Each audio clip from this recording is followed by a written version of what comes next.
Jesse here, and I'm probably going to get very excited about this because this is so important to understand. Jesus says in Matthew 11, verse 28, "Come to me, all you who labor and are heavy laden, and I will give you rest."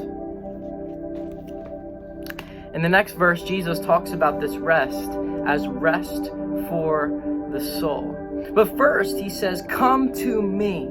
Come to me." Jesus is constantly calling for us to come to him. In John chapter 4, the woman at the well, he invites her to come and take of the living water. In John chapter 7, he cries out in the midst of this huge crowd and says, "Come to me, all you who thirst, and out of your heart will flow rivers of living water." In John chapter 6, he says, "Any man who comes to me, I will in no way cast him out."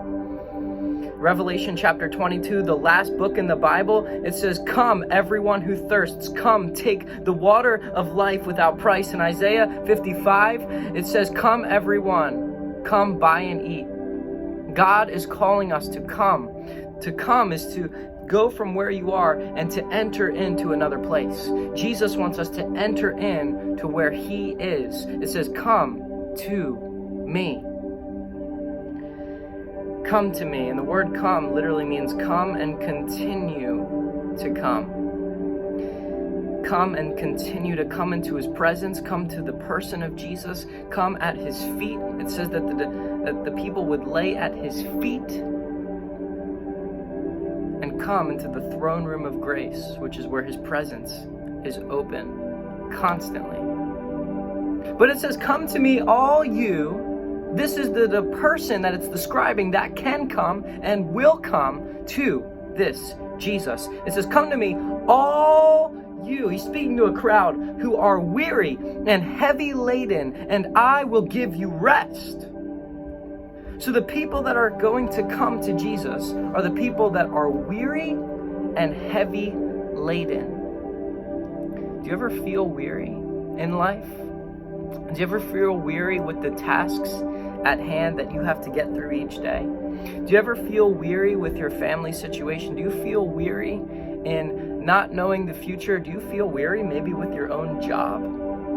Do you feel weary with your sin? That's who God's calling, those who are weary with their sin. All who are weary and heavy laden. The word heavy laden means to be heavy burdened with a weight. And specifically here, Jesus is talking about the weight and the burden of sin.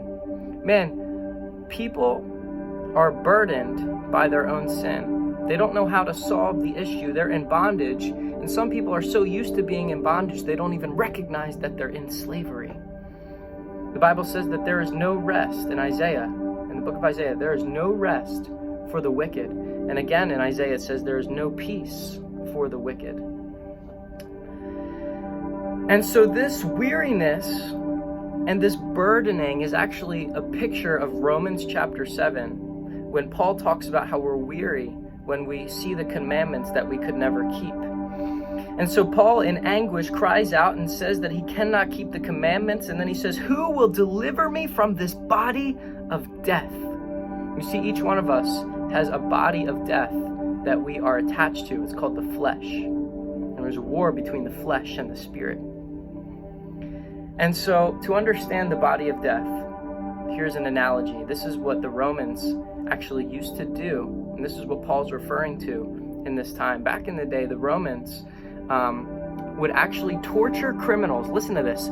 They would torture criminals by binding the criminal to a dead body.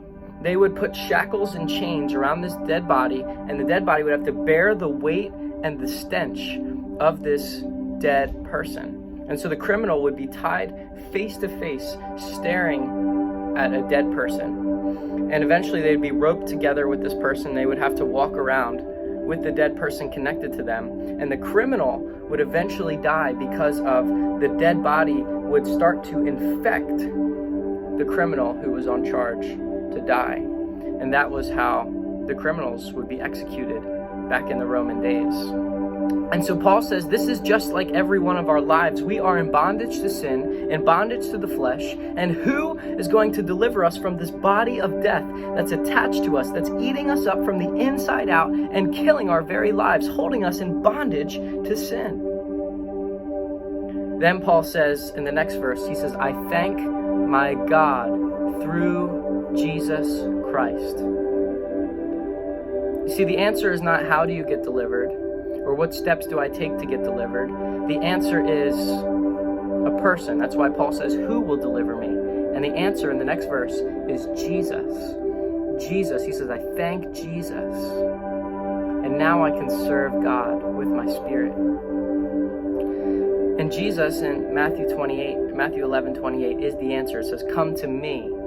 Jesus says the answer is him. Come to me, you who are heavy laden. And then it says, I will give you rest. And this rest that he speaks of is rest for the soul. Rest for the internal part of a man. Rest for the thing that finds no rest. So I was thinking of this analogy when I was kind of going through this idea of rest for the soul.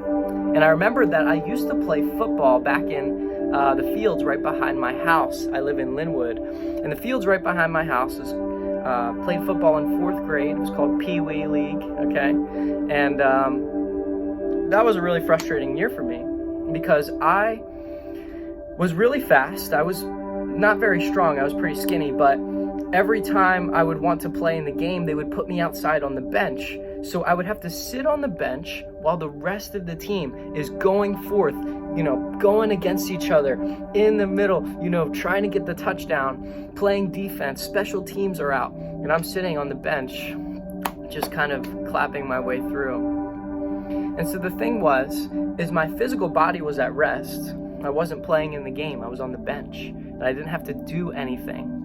But my soul, my spirit, my gut was not at rest. Why? Because I wanted to get in the game. I wanted to play. I wanted to be a part of the team, and I felt like I was just on the bench. And so this can be every single one of us. You see, we can be physically restful, but spiritually and internally longing for more. Longing to get in the game, longing to do all these things that we are not really able to participate in. For example, do you know how many people right now in the summertime are on vacation? People are going to Florida. One of my friends right now is going to Texas. People are going on boating trips. Everyone's trying to buy into the American dream and retire early. That's what the world is selling us.